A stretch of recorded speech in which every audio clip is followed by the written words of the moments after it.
Tampa, Jay Collins. And we have Florida's Agriculture Commissioner from the county north of here in Pasco County, Wilton Simpson.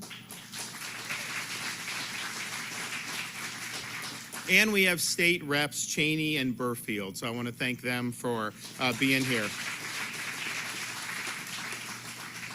So I don't think I'm breaking any news today when I say that the U.S. Congress has some serious, serious problems with how it operates. The institution is broken.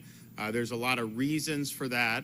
And, you know, we look and see different things that we don't like about it, particularly on an individual basis, and that's great to discuss. But, you know, this is part of a larger issue that has really caused our constitutional system to be eroded the way the Founding Fathers intended. You know, when they created, and we're coming up, this is the year of America 250, 2026. Oh, we're doing so much stuff in Florida. I mean, I put George Washington in the state capitol building, just beautiful statue of Washington. I got Ben Franklin in Franklin County, right by the courthouse. We dropped a Thomas Jefferson statue in Jefferson County. You know, I can get these on discount because the liberal states are taking them down. So it's like, it's a buyer's market if you like the Founding Fathers. So we're doing, we have Hamilton and Hamilton County coming soon, Madison and Madison County coming soon, Monroe down in the Florida Keys and Monroe County coming soon. But then we're also going to do things to honor people that have really exemplified those founding ideals. And so I've got a Lincoln statute coming. We're going to do that. I have Calvin Coolidge we're going to do, one of my favorites. And we're on and on it goes. So we're doing all this stuff. So this is a great year to talk about, you know, what it means to be an American, how did this country get founded, what are the ideals and everything like that. But one of the things that the Founding Fathers, when they won the Revolution, they had all these state governments, and these legislatures were like ultra powerful, and they created a constitution, you know, part of it to checks and balances, separation of powers, but they said even with that, legislatures are the most powerful in a Republican system of government. Why? Because you control the power of the purse. So you talk about like, oh, there's fraud in Minnesota with the Somali. First of all, people have known about that for like a decade, because when I was in Congress, and I've recovered from that experience, but I was there, I remember the Minnesota Republicans talking about it then. In fact, I did a trip out there to do, because we were investigating domestic terrorism, and you had so this is like something that's been well. But here's the thing: anytime you see the government doing anything you don't want, the easiest remedy is to go to the Congress and have them simply take the funding away. Because if they don't have funding, then they can't do any of this stuff. So you don't like the abuse of IRS agents, defund. You don't like some of the other stuff that's done in some of the bureaucracy, defund. You have the ability to do that. And so Madison said that the power of the purse is the most effectual weapon that you can wield in Republican government. And, you know, it doesn't even matter. We wouldn't even be talking about a permanent bureaucracy if Congress wielded the power of the purse. And so what's happened over the years is they have given away so much of their authority to the bureaucracy. They don't really legislate funding anymore. They just do continuing resolutions. That's just government on autopilot. You're not reforming anything if you're doing continuing resolution. You reform things by passing an actual bill that takes away funding from the bad things and then funds the good things. And so they've totally given up their number one weapon, which is the power of the purse. And then they've also delegated a lot of lawmaking authority to the bureaucrats. You know, I remember when I was a Congress, the people that would come to see me, they weren't talking about anything I was voting on. They're talking about these agencies issuing rules. Nobody knows who these bureaucrats are, and then the rules come down, and then they got to deal with it, and there's no accountability. But, you know, a lot of these congressmen have recognized, make the agencies do things that's going to piss people off, right? Like they could just give it to there and then they get reelected, and that's kind of how it is. So there's been a lot of things that have led to this, but I think ultimately, you know, you do have an institution that just doesn't do what the Founding Fathers envisioned. It's really distorted government, particularly on the spending side, particularly with having, you know, a big administrative state. And there's a lot of things that have gone in that. So, you know, I've been a big supporter in a lot of different reforms. You know, I'm leading the effort around the country for the states to certify a constitutional amendment for term limits for members of Congress. We've got 12. Florida's one. We've got 12. We're probably going to get a half a dozen others this year. And I'll tell you, once people see that this is possible, it's going to get momentum. I think people want term limits, but they say, well, Congress will never do it. Well, you don't really need Congress to do it if the states do it, and we have that mechanism to do as well. So as that gets momentum, I think people are going to be really excited that that's the part of it. But part of the reason I believe in term limits is because I think Congress doesn't use its authority because the path of least resistance to getting reelected is just kind of autopilot, right? You know, if you actually have some of these fights, you know, people could get upset about it, and maybe you don't get reelected. I'd rather do the right thing than worrying about that, but that's just not how most people think. So I do think that would be something, you go, you know, have a limited period of time, get things done, and then leave a legacy. And I think it works better in our legislature, quite frankly, you know, to have it. People will point out, oh, it's not perfect. Of course it's not.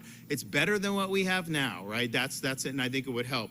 So that's been something of it. The other thing I'm helping to do around the country is requiring that Congress balance the budget, just like the state of Florida has to balance the budget. We have surpluses, so it's not as big a deal for us. Pretty easy. In fact, when I became governor, our rainy day fund, so we've almost quadrupled the rainy day fund just since I've been governor in 7-year period. We've paid down, if you look at Florida, 180 years plus as a state, all the debt that has been accumulated, we've paid off half of it just in my tenure as governor. So don't tell me this stuff can't be done. It can be done. We've eliminated taxes at the state level. I don't have any more taxes to cut at the state level. That's why I'm trying to do the property tax for local to help you guys out with that. You know, in 2019, my first local governments in Florida brought in $32 billion in revenue from property tax. Today, they're bringing in over $56 billion. Now, you look, we've had population growth, we've had inflation. I'm not saying that it wouldn't go up more than 32 just naturally with all those things, but it wouldn't go to 56. And so the question is, you know, how is that money being used? And would you rather have that returned to you as a homeowner rather than continuing to feel the growth? Because the reality is, whether you like or not, you cannot have 6 or 7 years where you're almost doubling the amount of revenue that's going in. That is not going to ultimately work in the long term. So we are working on that. But a balanced budget requirement, we have 28 states. We need 34 to trigger it. So we've got 28. We think we're going to get a few more this year, and to be able to do that. So I've been a big supporter of that as well. I also work with our legislature to certify another amendment that I think would be really good. We don't have as much support nationally just because I think people don't know what's out there. But we've proposed the 28th Amendment that would simply say this: Congress shall make no law respecting the citizens of the United States that does not also apply to members of Congress themselves. I mean, wouldn't that be a good one to do? So, which brings me to the subject today, because I think what Congresswoman Luna in Washington is really leading the effort there, and we're limited on how we can affect this particular issue, but we are going to affect it, and we're going to propose something, we're going to do it. But, you know, you notice this thing, and it's really odd. You'll have people get elected to Congress having never shown any investment acumen ever in their life, and then all of a sudden they become Warren Buffett on steroids. They're putting some of the biggest hedge funds in America to shame with these stock trades that have these real suspicious timing. Because, you know, look, if you buy a stock and it goes up 400% like in like a month, that's like a once in a lifetime investment thing. And yet these guys seem to be doing this quite frequently. And they have access to certain information, I believe, that is helping to fuel that. So if you look at Nancy Pelosi's portfolio, you know, she has absolutely shattered, you know, a lot of these investment records. But it's not just that. There's a whole bunch, and it's on both sides of the aisle. So what Anna Paulina Luna has done is said, we got to stop the insider trade. It's basically a different form of insider trading. Like, there's certain insider trading on Wall Street, and that does apply to Congress, but they're privy to different types of that's not really contemplated under existing laws. So what it should, and what I did, so, you know, I was there for 3 terms. The day I got in, I stopped doing stocks. So I've never done a stock trade since I've been in elected office, and my reason was, why would I want to be in a situation where like I take some action and then someday someone will say, oh, well, that's because, you own Microsoft or you own this or that. I was like, no. So it's like 401k, all that stuff. And that's not, but this, I'm going to buy here, sell here. When you're in office, I think it's bad. So that was the decision I made. I'm poorer for it, but you know what? You only live once, and I'd rather do what's right and let the chips fall where they may. Other people make different decisions, and you see really dramatic shifts. And I think Pelosi's worth hundreds of millions of dollars now, having been in Congress for 40 years or what. Oh, by the way, term limits would have solved that problem too. So just be honest. So you have that. So her bill really fixes this problem. And here's the thing. I think it hurts Congress. I think it's short-sighted to allow this because people already have a low estimation, and then they see this stuff, and then they're like, oh yeah, you're on this committee, there's this issue, you do this stock, and then it goes up 200% the next week, or you dump this stock and it tanks, the next 2 weeks later. Those, when you invest, that's just not typical. Because honestly, I would think that, our state pension fund, we have one of the biggest pension funds, Pelosi, and she leaves Congress. I told our head, Chris Spencer, maybe get her to run the pension fund. I'd love those returns for Florida. You guys would, anyone who's in the pension, you do really well. So that's the thing. So she's pushing on that. I think it's a no-brainer. I think every single member of Florida's congressional delegation should be supporting Congresswoman Luna's bill to end this charade with this insider congressional stock trading.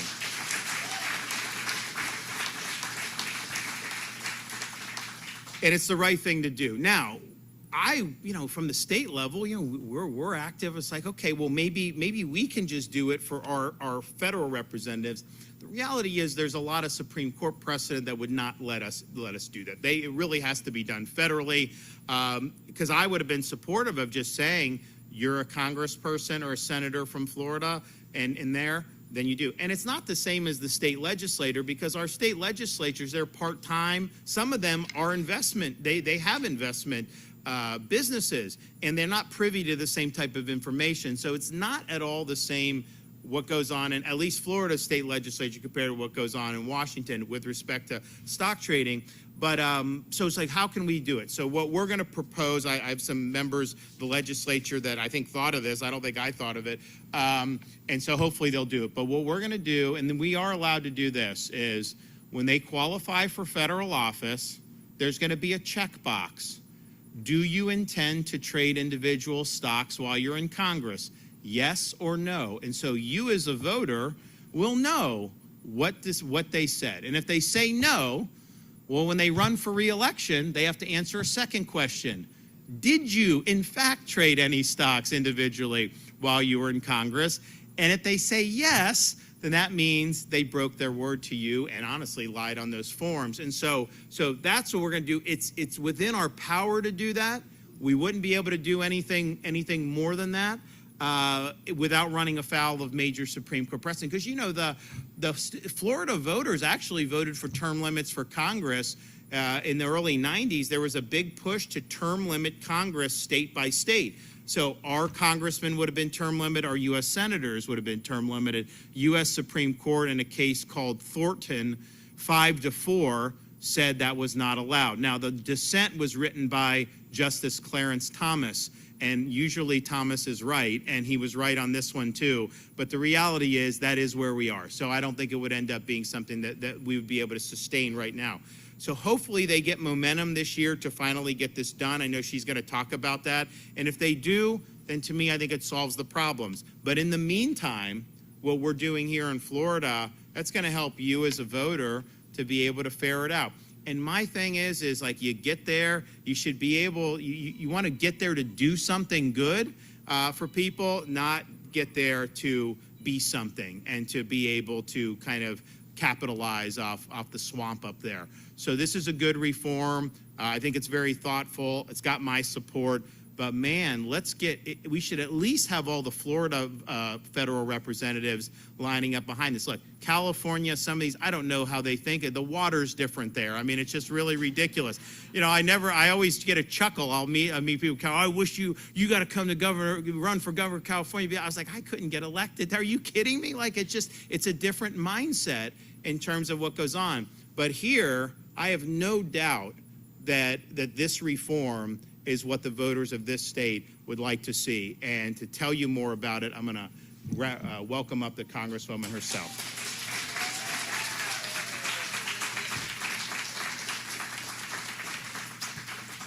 First of all, I just want to make it known that I fully support the governor's efforts in doing what he's doing, specifically for leading the charge on this at the state level, because as he pointed out, Nancy Pelosi's stock portfolio, 17,000% returns, outperforming Warren Buffett. On average, members that do engage in stock trading on both sides are getting 600% returns and outperforming the S&P. So how could you ever expect members of Congress to truly work for the American people if this is indeed what they're doing? And it's wrong and it needs to stop. And so I'm very happy that Governor DeSantis has been able to lead on this effort. I hope other governors follow in suit. And I do think that he's owed a round of applause for this, because this is something that is politically dicey, but a good thing to do.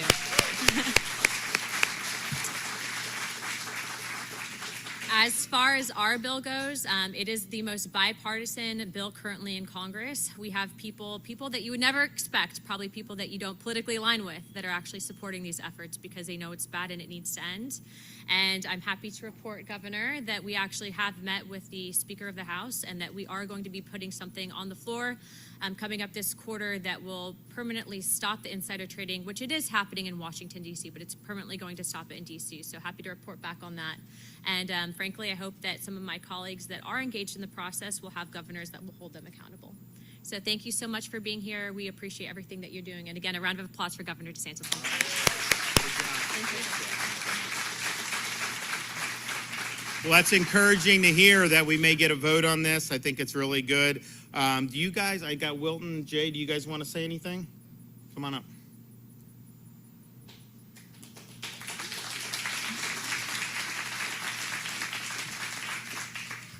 Well, good morning. Always great to be here, and Happy New Year to each of you.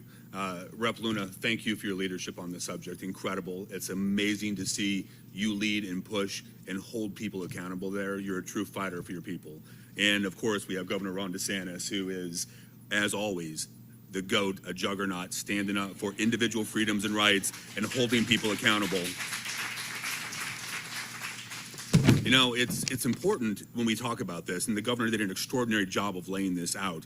It's about fairness, and it's about trust in the people you elect and go to office. You heard the Congresswoman talk about the percentages, the return on investments. I don't know about you, but my 401k is not giving me those same returns on investment. And in the end, you have to have faith that who you elect is serving those right interests. Rep. Luna, thank you. Thank you for common sense leadership on this subject up in D.C. I'm excited to hear all the great things. And Governor DeSantis, again, an incredible, nuanced, simple, straightforward approach to hold people accountable. A checkbox saying yes, no, I'm going to trade or I'm not going to trade. It's a simple way to hold people accountable and give power back to our people to say, look, you said this, you did that. Where's the accountability? As always, it's great to serve in the great state of Florida, 23.5 million people, and we lead on freedom, truth, and transparency. And Governor DeSantis, thank you. I appreciate it as always to speak. Thanks a lot.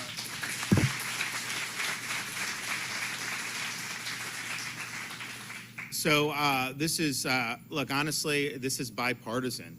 It's not a partisan issue. I know Republicans always talk about Pelosi, and I do too, a lot. Because honestly, it's a good example to use for a variety of things, not just that. Reading the bills before you pass them. Who would have thought that would be some? So that's fine. But let's just understand, this is a bipartisan ailment. This is not just Democrats. And I think it's important that as Republican, you're willing to stand up and say, you know what, we need to clean both houses up there. We've got problems on both sides of the aisle. Same with term limits. You know, people, there's not a single issue that spans partisan, gender, race, anything, cleavages, then everyone wants it, right? It doesn't matter you're Republican, Democrat, Independent. And because people realize there's a problem on both sides of the aisle with the incentives that have been created. So, and the thing is I think when you do reform like what the Congresswoman wants, what happens is like most people that get elected actually want to do the right thing. I think that there is some idealism, but man, you get up there, it's like a meat grinder. And they just beat that idealism out of you, and it just like, you know, and so you're just left. And so I think, and people follow the incentives. And it's like, well, I'll go along to get along. And I think some of the stuff with the stock stuff is like people are doing it. And so that's kind of here. I don't know that even people are intending to go to Congress for that.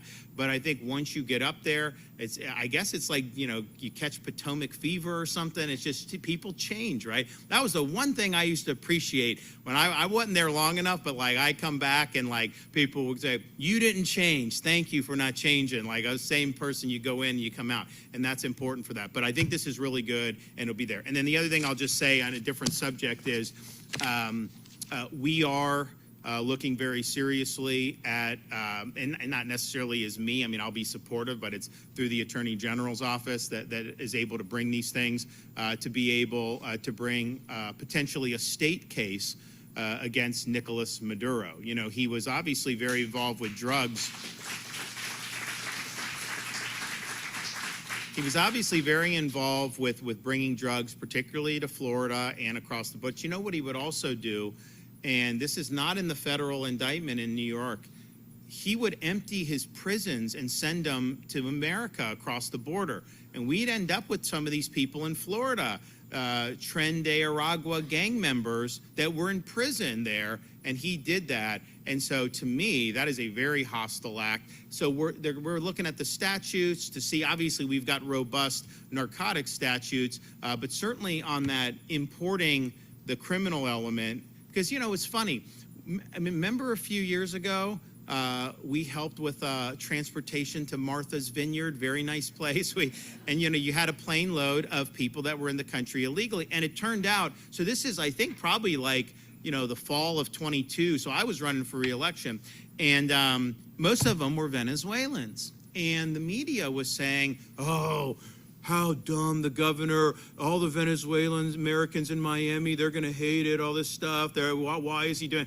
And so, you know, and I didn't think it was right, but you never know, right? So I'm down in Doral like the next week, and these guys are high-fiving me. They're because they said Maduro is sending people to the border who should not be in this country. And so they knew better than anyone what was going on. So the narcotics, the gang, but also the immigration and what was done to do that, to put people at risk. And we've had people in Florida that have been victimized by Tren de Aragua gang members. And many of those people likely would never have even been able to come here, even with Biden's open border, had Maduro not been releasing people from prison. So we're going to look very seriously at that. Okay, back there, anybody? Governor, when it comes to Venezuela, since you were talking about it, yesterday you said that you wanted the people to liberate themselves.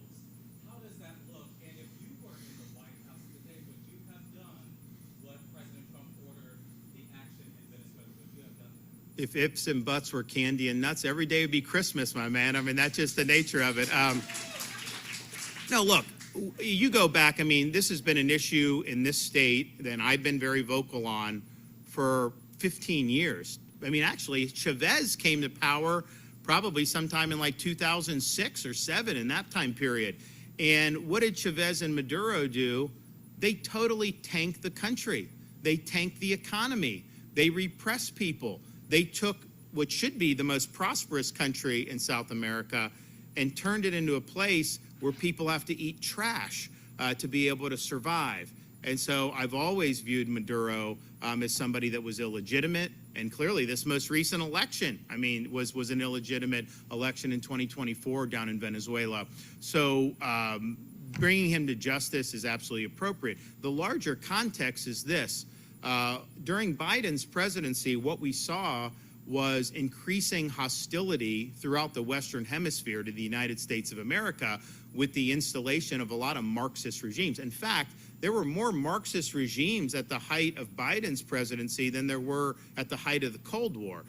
Because obviously, you know, Brazil was taken over, you got Venezuela, Colombia had a takeover, Cuba, which is orchestrating a lot of this, and you have some really, really rogue regimes. Honestly, with Trudeau, I counted Canada as a Marxist regime at that time too. And not that it's a little better, but that he was a piece of work. So, you know, you just had that. Mexico has been a total a narco state. So now, you know, Malay gets in. We got a new president in Chile coming in. Hopefully Venezuela can turn, because they have massive resources. They have gold, they have oil, they have things. They could be an extraordinarily prosperous, free country. But they've got to choose that. And, you know, it's interesting. I had remember Juan Guaido back in, this was during Trump's first term. His wife was, I mean, we brought her to Tallahassee. We thought that that was something that was imminent.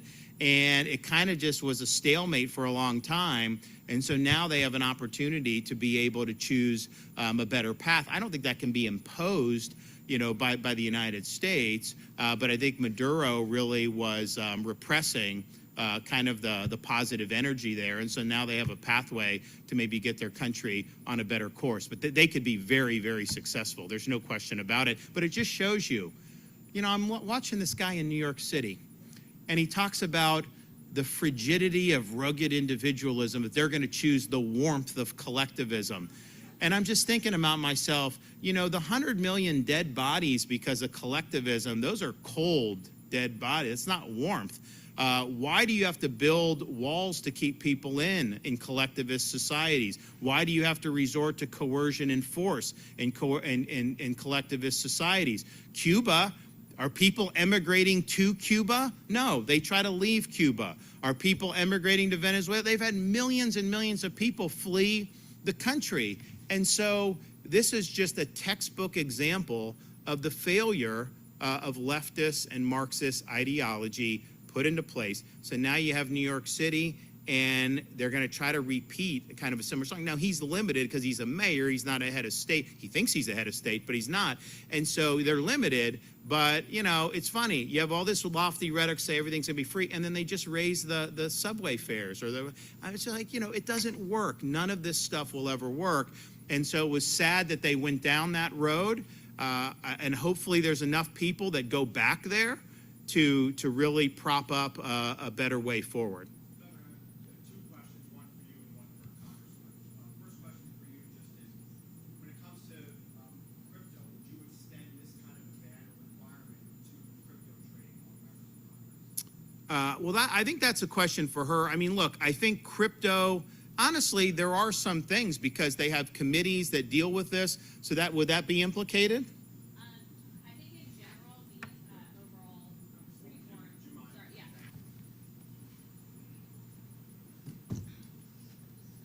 I think in general, as far as updating our legislation for transparency, as far as elections, all of that, financials, it needs to be updated as a whole because crypto is still a very, even though it's been around for a little bit, it's still a very new thing in Congress. So yes, I would be in favor of preventing that because you want people that will serve in the invested interests of the people, not making a lot of money. You're supposed to go to Congress to serve, not to become a multimillionaire. And unfortunately, you see that happen all too often. What about the executive branch? Now, the Bitcoin, you know, that's one thing. I mean, I remember 2010 when it first came out. You know, because I was doing trading then. I mean, I didn't have a lot of money, but I was, you know, pretty good at it. And I remember reading an article about this, and I was like, yeah. But you could have, I mean, if you just would have put down like $1,000 on Bitcoin then and just held it, that would have been a trade that would have, but that was that was a risk that people took at the time based on what was happening. So that's been volatile. Government policy does impact that. There's discussions that happen in Congress, so that'll be a part of it, and I think that that's appropriate. Sorry, can I ask Congressman one more question? Well, let him go one, and then I'll. Governor, yeah, the U.S. House is going to vote later this week to vote to override President Trump's veto last week that would grant the secret supplies, limited control for part of the Everglades, as well as the Interior Department work to mitigate flooding the region. What do you think of the president's veto of that? You know, it's interesting. That was not on my radar that bill had passed. What he pointed out, they're trying to obstruct the immigration of that is true. I mean, they tried to obstruct and it was demagogic. They were not being honest about what was going on. And notice everything everyone was saying was going to happen. Oh, you can't do this, there. I mean, there's an airport there that they built this stuff on. They were trying to act like the sky was going to fall, and that was wrong. And so what they did was wrong, and it was very disappointing to see them do that. Now, what is this project? Again, it's the congresswoman would know better than me, but I do think when the president pointed that out, what he said about their conduct was accurate. What about the executive branch when it comes to banning stock trading? I'm not. You'll have to ask her about what the contours of the bill are. That's something that I'm supportive of. But I also think that if we can deal with the Congress, and if that's something that could get across the finish line, I think that would be a really, really big win. And I think that that's something you could pocket. There's huge differences. I mean, to serve in the executive branch, there's massive bureaucracy you got to go through. There are massive disclosures. I don't know that it would be the same to say a cabinet secretary versus a member. The members of Congress, I think the rules are just different. I think they are very much more liberal than what you have for that. So, all right. So I'm going to do. We got some good announcements this week. So this is a good one. I'm looking forward to this vote up there. I would hope to see every member of Congress in Florida voting with Anna Paulina Luna on this in favor of it. And, it is an election year, so maybe voters will take notice if some don't. And you never know how these districts are going to shake up, right? I mean, that's all up in the air, and there's a lot of uncertainty there. So work that. And then we got big announcement tomorrow, so stay tuned. And then another, I think, actually, we're going to punt the Thursday to Monday. So we've got a couple major things coming down the pike, and we're going to start off 2026 with a bang. So God bless everybody. Thank you.